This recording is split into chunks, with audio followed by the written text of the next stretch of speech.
Olá, olá, meus amigos e minhas amigas, experimentadores e experimentadoras.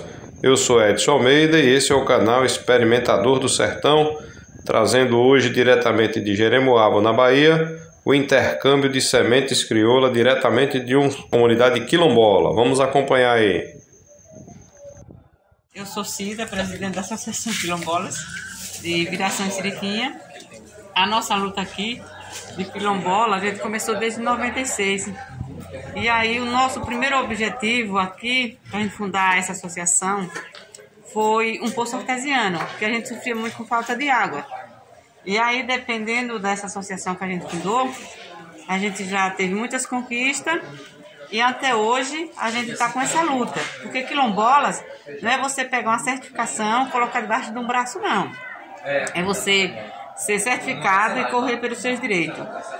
Então, quando foi em 1º de janeiro de 2016, a gente foi certificada pela Fundação Palmares. E essa comunidade quilombolas, vieram um pessoal da África, na época, o Garcia Davra, para Jeremoabo, trouxeram 5 brancos e 40 negros. E aí eles estavam em oração, e lá a família Menduzinho, que era um africano negro, estava em oração, foi queimado na igreja Vila de Brotas. E os filhos dele vieram correndo e vieram parar aqui nesse quilombo de Viração e Siriquinha, a 42 quilômetros da sede. Então a gente percebe que o medo foi terrível. Aí eles se esconderam ali em um ponto turístico que tem, que é chamado Igrejinha, onde eles ficaram numa toca. Lá não tinha água na época, eles cavaram um tanque no braço deles mesmos, e aí começava a beber água e vivia da agricultura. Na carreira que eles vieram, eles trouxeram algumas sementes, semente de abóbora, de feijão, começaram a colher, né, na agricultura. Hoje, até hoje, temos essas raízes, esse povo, essas crenças, esse povo negro que se identifica quilombolas, e a nossa geração é viver da cultura, e o nosso ponto de vista hoje, a nossa comunidade quilombola de Viração e Siriquinha, é nós resgatar algumas sementes devido à seca. Nós moramos numa região semiárida e queremos resgatar alguma semente, como hoje a gente teve esse intercâmbio, e com certeza a gente já conseguiu hoje, nessa troca de experiência, conseguir alguma semente que a gente tinha perdido há muito tempos atrás.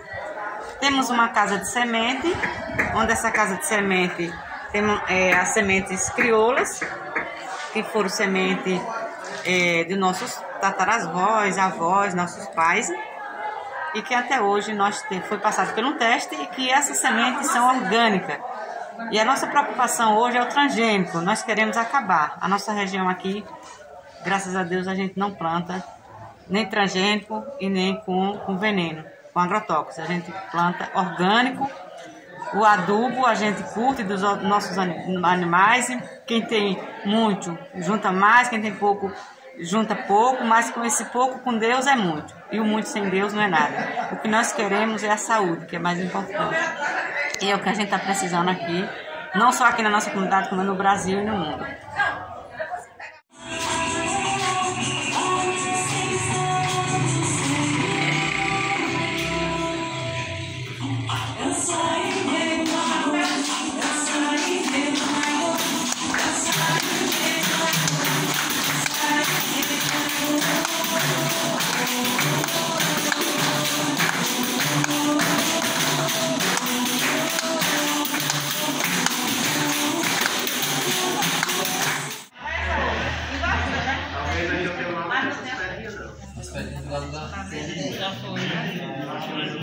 Então, às vezes, não, eu conheço, eu vou tomar. Essa daqui sai leite, viu? Quando cozinha. É a falsa. A falsa. A falsa sai leite? Essa aqui pra mim é a verdadeira. A verdadeira. Ela tem esse pé. Qualquer pé. Essa outra aqui é porque já puxaram. Uns conhecem por canudinho e outros conhecem por sambacaitá.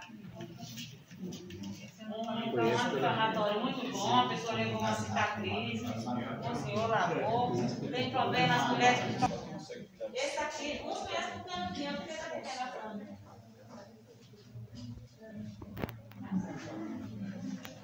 Essa aqui é a planta graviola, não tem nenhuma fruta, mas é porque aqui não tem valor nesse tempo. Porque hoje a tecnologia está mais avançada. Mas só era tirar a casca da graviola, colocava na água o veneno da picada da cobra, afastava a pessoa que estava. Eu também, uma carangueja morta, eu só tô vendo chá isso aí. Da graviola. O licuído, não sei se vocês conhecem, aqui é a planta da licuizeira. Aqui é os galinheiros, onde produzem o ovo da galinha capoeira. A gente não usa o de granja, como se diz, né? Da top comunitária. Temos aqui um bocado de coisa. Temos a flor do maracujá. E temos o maracujá nativo também, daqui da região. Bom com açúcar isso aí. Vocês conhecem? Hã? Bom com açúcar. Pronto. Alguém conhece esse maracujá? Eu conheço. Dá muito. E eu já comi ele verde. É preto a semente dele. A muqueca. Pronto. A muqueca é muito boa, né? Também já comi. Então, gente, temos aqui a macaxeira, que a gente produz muito.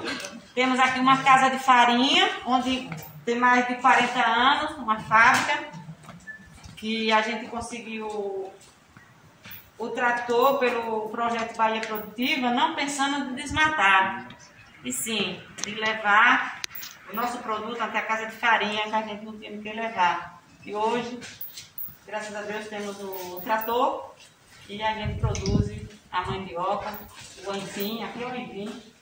Esse aqui é um pouco diferente. Não sei se vocês conhecem.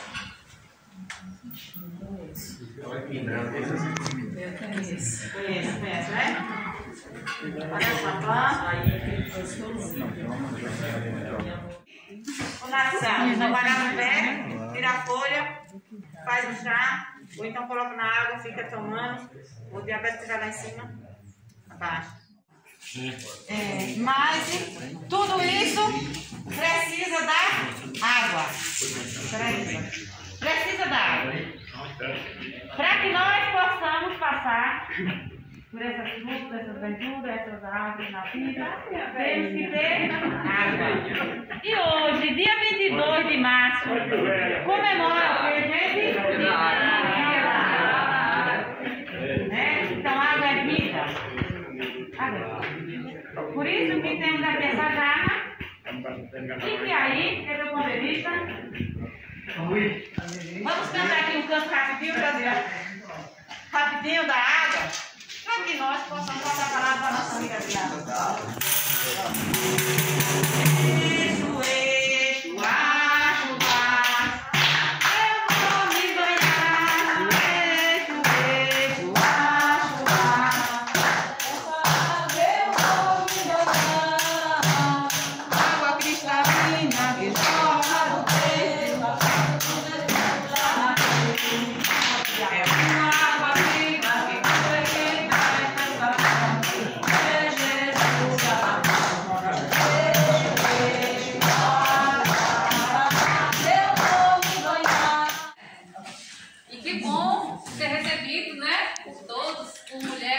Representando aqui a comunidade, falando um pouco da diversidade.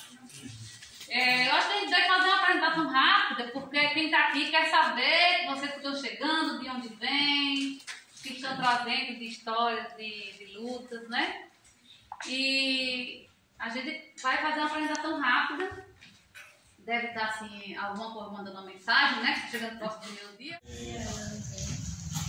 Muito já veio, né, para cá, para Sergipe, do estado de Goiás, que é onde surgiu o movimento, né? Já tinha esse trabalho de construção com as sementes crioulas lá no estado de Goiás, né, que é um estado que trabalha muito com a produção de milho, de feijão, de grãos, e a gente sempre entendeu que era papel do campesinato construir e buscar a produção de alimentos saudáveis, né? E a partir disso o trabalho com as sementes é uma consequência desse entendimento, né? a gente buscar avançar nessa construção e nessa produção aí de alimentos a partir das sementes crioulas, que são sementes que fazem parte da nossa história. Né? E por outro lado também a importância do campesinato assumir, né? Se tornar protagonista das suas lutas, dos seus processos, da sua construção. Então, é nesse bojo que surge o MCP aqui em Sergipe, ainda na região sul ali de Sergipe, e hoje a gente foi se construindo, hoje estamos em 11 municípios do estado de Sergipe, trabalhando com as sementes, trabalhando não só com milho e feijão, mas com diversas outras questões, né? O pessoal se apresentou aí, colocou um pouco do que trabalha, até porque o campesinato não vive só de milho e feijão, né? O campesinato vive da diversidade, dessa maravilha de diversidade que está aqui colocada, né? Então, por isso a gente também deve pensar como que a gente amplia e diversifica esse nosso trabalho, né? Pensando como é que a gente produz, como é que a gente beneficia, como é que a gente comercializa essa nossa produção, né?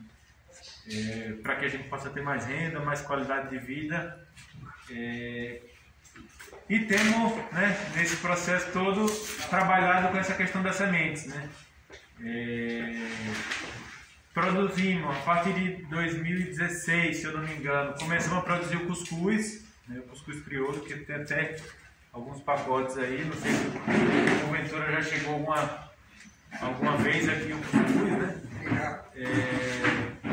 Somos parceiros da construção que está sendo feita também com a Arcas aqui para a produção do cuscuz do milho crioulo de vocês, né? E também trabalhando com, né, a perspectiva de comercialização de sementes, né?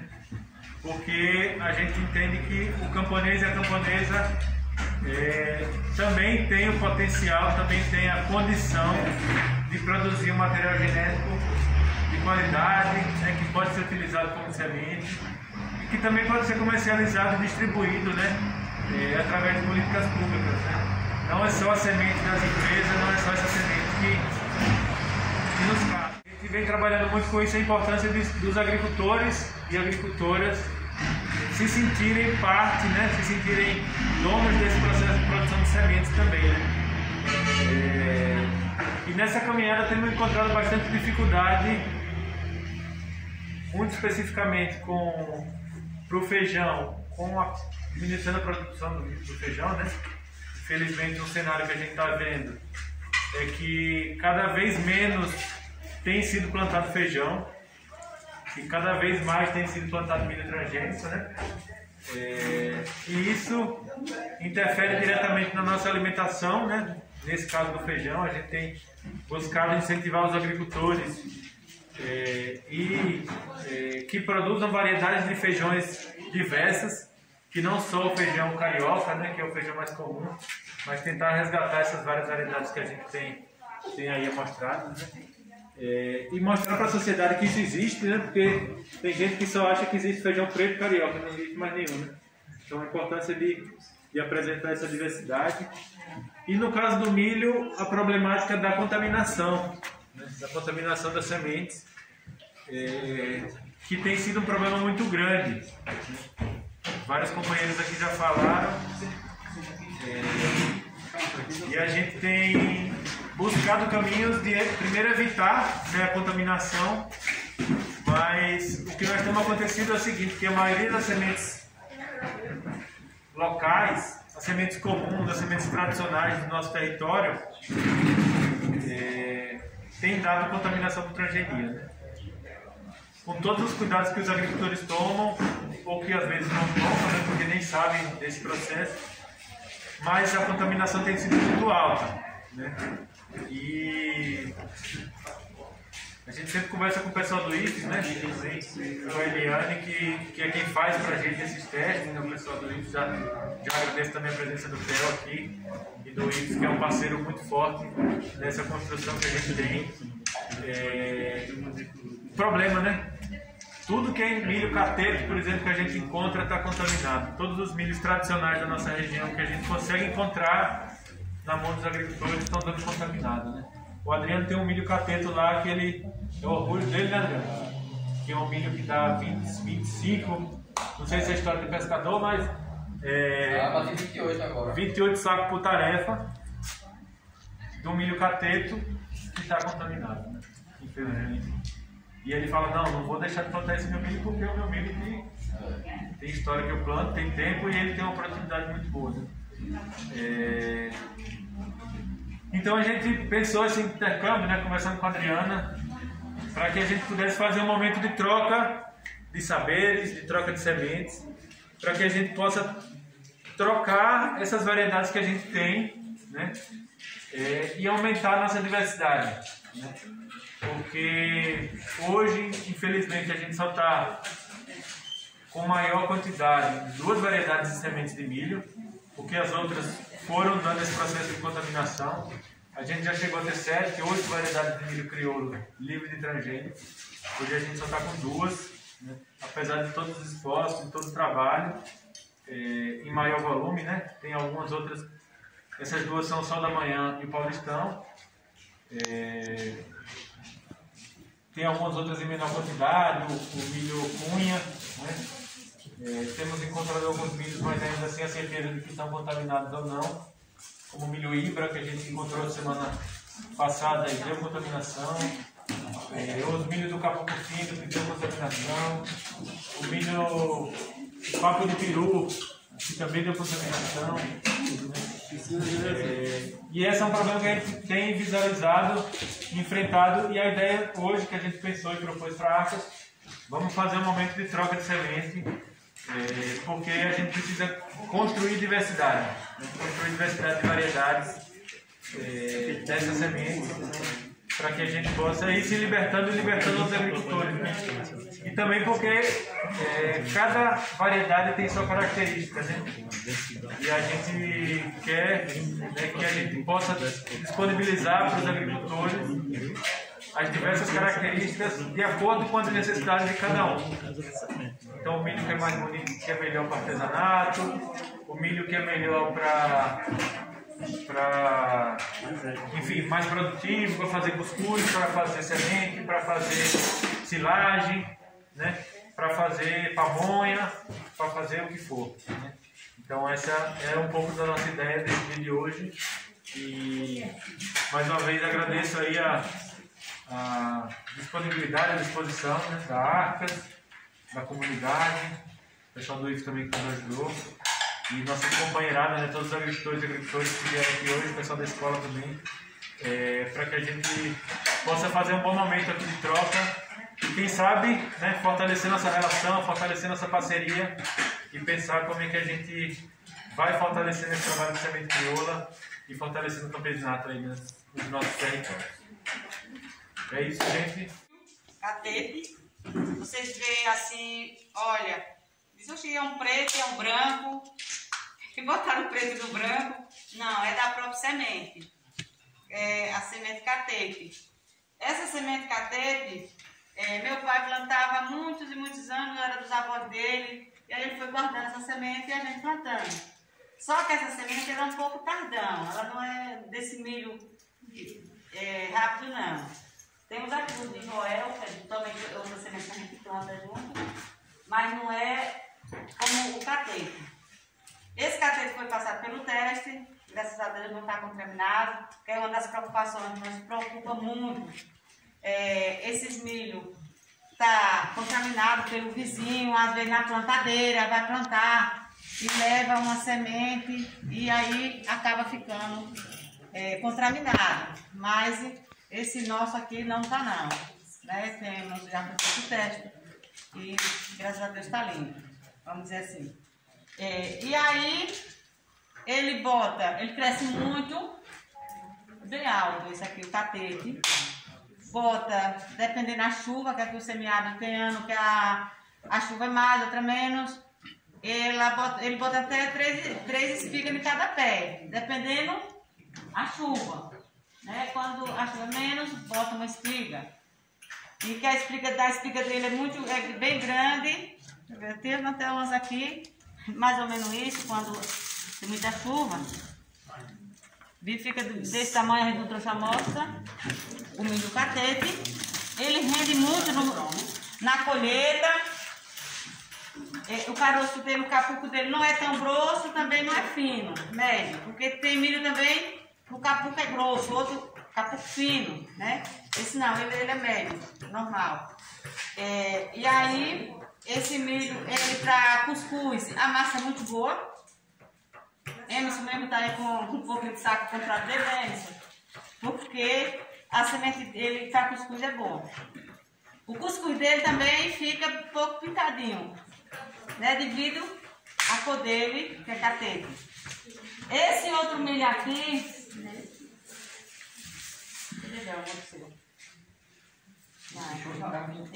esse é catingueirinho, cadê o Jorge? Pronto. Esse outro milho aqui é milho landrez. Temos aqui duas espécies de milho landrez. Tem de outro irmão meu também, que ele está aqui, Marcos, que foi feito teste também, mas ele não está, mas é diferente. O do outro irmão meu, o landrez, o capuco é grosso, esse é o capuco fino, normal também, esse milho landrez. É de Joel, ele é meu irmão, foi também um milho que meu pai guardou muito tempo, guardava esse e esse aqui também, o catete e o landrez. Só que quando plantava em terra diferente, ele dizia assim, que não podia plantar tudo numa roça encostada, e ele dizia que contaminava. Naquele tempo não falava no transgênico, mas ele já dava essa sugestão para que nós plantássemos numa terra separada, o catete numa terra, o landrez em outro lado. Né? Mas esse milho aqui também é muito bom para cuscuz. Para o cuscuz ele rende muito. Esse aqui já é mais rápido, mais ligeiro do que esse. Esse é mais tardão. Esse é muito rápido. Rápido quanto tempo, Joel? Já Está garantido. E aí, como nós moramos numa região semiárida, quando bate a chuva, o agricultor só quer plantar, né? E também quer colher. E aí, a gente já planta primeiro desse aqui. Antes da chuva começar normal, no inverno, a gente já planta desse. Porque a gente sabe que plantando esse aqui, no mês de abril, por exemplo, a gente não vai perder. Mas quando ele dá bom, dá quantos sacos de tarefa, né? A base? Oi? Quando ele dá bom, dá quantos sacos de tarefa?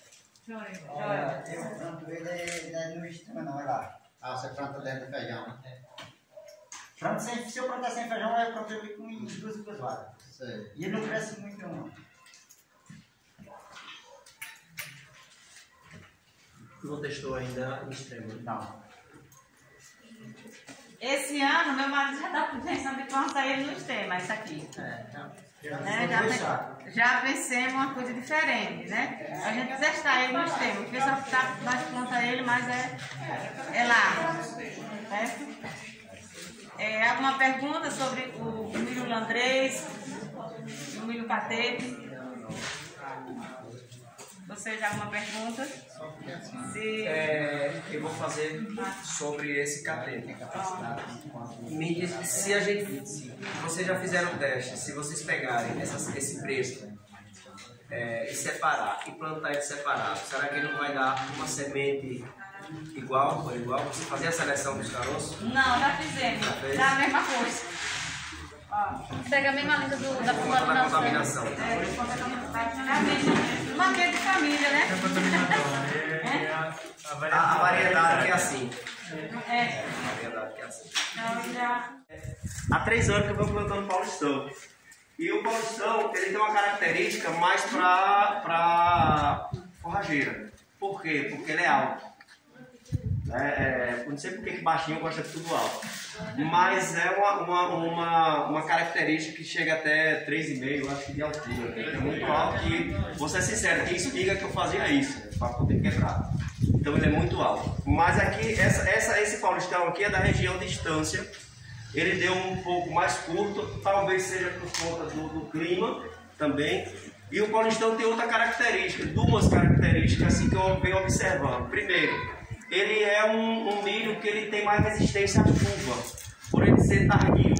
Ele é 3 meses, então ele é mais tardio, ele tem o tronco dele é mais largo, ou seja, ele tem mais preparo, mais perna, ao contrário do transgênico. Não, mais alto.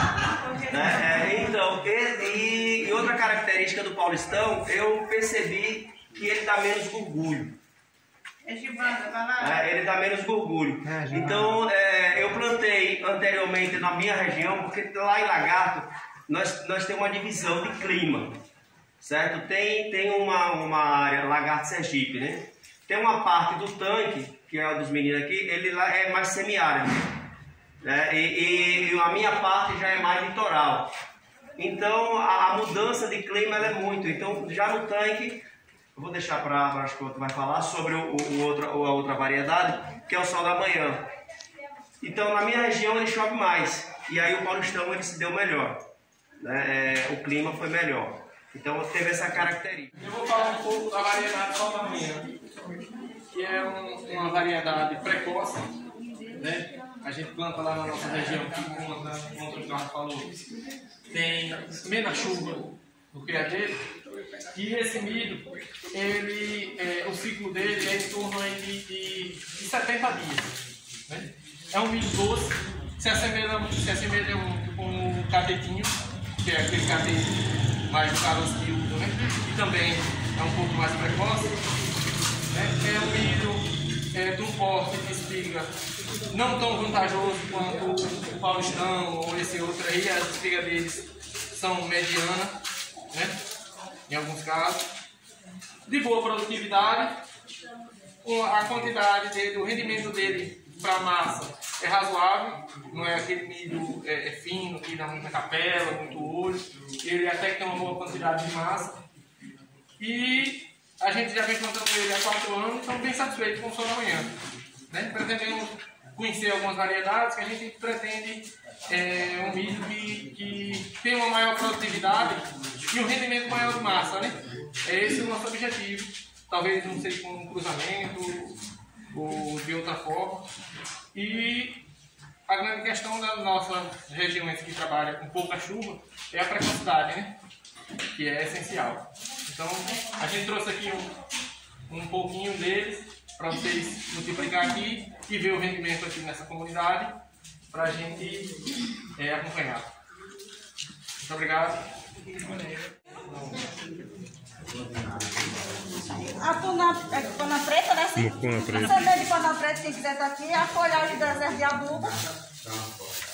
A semente de amoringa tem aqui. Tem amendoim, quem quiser pode pegar um pouquinho ou pegar toda depois que plantar deserto. Aqui alguma pessoa daqui. E essas palmas, a gramiúda, a ureia de onça e a graúda.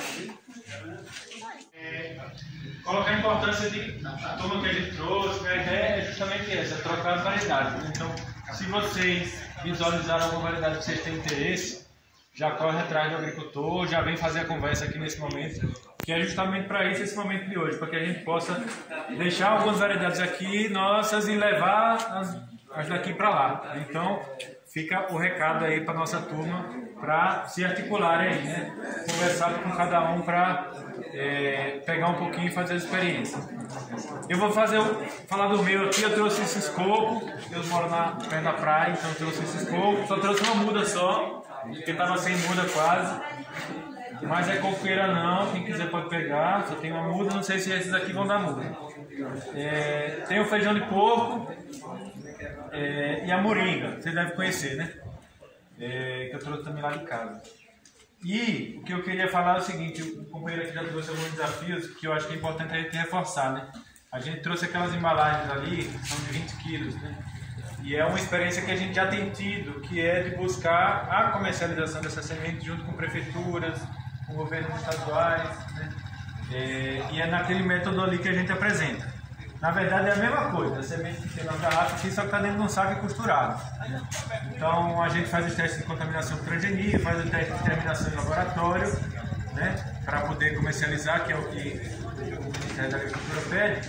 Mas acho que é um desafio nosso, né, pensar como que a gente faz com que as sementes que vão ser distribuídas por aí sejam sementes crioulas, né, sejam sementes nossas produzidas, né, produzidas por nós. Então acho que é um desafio a gente pensar como é que a gente vai construindo essa relação política também, né, nos municípios e pressionando os governos dos estados também para estarem adquirindo as sementes crioulas, né, porque eles já adquirem sementes Só que no geral adquire semente das empresas, né? E por que não adquirir a semente do campesinato?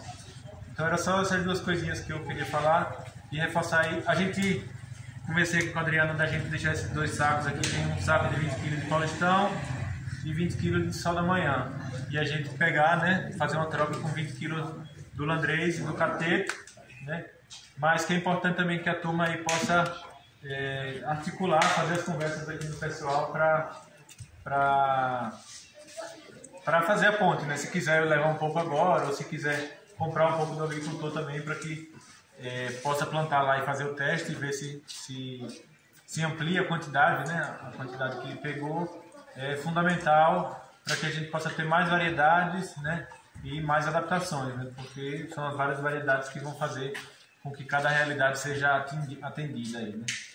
Então, basicamente era isso que eu queria falar e desde já agradecer aí toda a companheirada. Acho que a gente vai sair bem animado aqui para construir, né, reforçar esse processo que nós estamos construindo lá no nosso pedacinho de chão.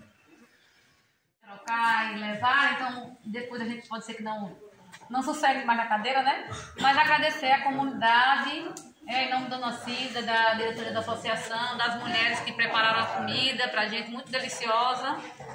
Agradecer todos, né, e todas pela recepção. A equipe aqui da Escola do Campo de Ribeiro do Pombal também, que tem se mostrado muito motivada e a gente precisa realmente fazer esse diálogo nas escolas, né? Ampliar o diálogo da semente para além das comunidades rurais, para a sociedade urbana também, né? Que consome essa produção. E dizer que muito obrigada em nome da Arcas, né? E a gente continua aí firme, né? E animando esse novo inverno que se aproxima. E a gente precisa realmente, né, não esquecer dos cuidados e da proteção das nossas sementes. E agradecer também ao pessoal do MCP, né?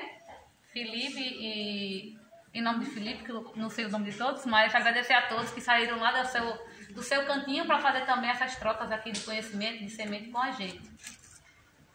A nossa parceria continua e eu acho que esse dar as mãos fortalecer também esse trabalho. Viu? Muito obrigada. Acho que oficialmente vocês podem levantar e trocar, né? E aí fiquem à vontade. As meninas disponibilizaram alguns artesanatos, biscoitos ali também para comercializar.